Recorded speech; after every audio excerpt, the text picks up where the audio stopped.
Europe 1, 7h56, Thomas Soto. L'humeur de Danny Cohn-Bendit. Bonjour Danny. Bonjour Thomas. Alors ce matin, pour terminer la semaine, vous voulez revenir sur une des images de ces derniers jours. C'est la rencontre qui a eu lieu à Washington entre Erdogan et Trump, les présidents turcs et américains. Ils se sont promis d'être des amis. Eh oui Thomas, rencontre bizarre des deux liquidateurs de la démocratie dans leurs pays respectifs. Copain, juré promis. Surtout en fait, ce fut un échange de dupes, macho.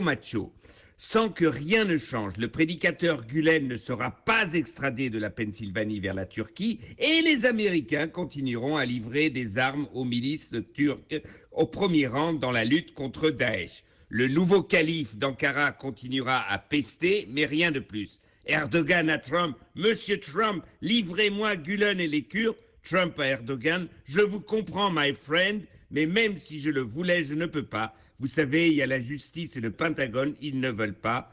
Fin de l'échange. Alors, il y a eu la photo officielle, la poignée de main entre les deux chefs d'État, mais il y a aussi une image dans l'image. Et celle-là, il faut aller la chercher du côté du service de protection du président turc. Racontez-nous.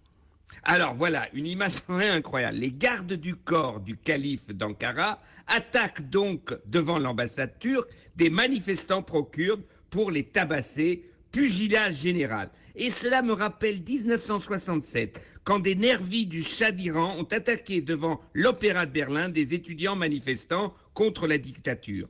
En fait, rien ne ressemble plus à une dictature qu'une dictature. Un dernier petit mot sur Trump pour finir. J'ai l'impression qu'il vous écoute ce matin, Danny, puisqu'il a déclaré qu'aucun homme politique n'était traité plus injustement que lui. L'éditorialiste du New York Times, David Brooks, résume bien le problème. Pour lui, le monde est dirigé par un enfant. 3 arguments.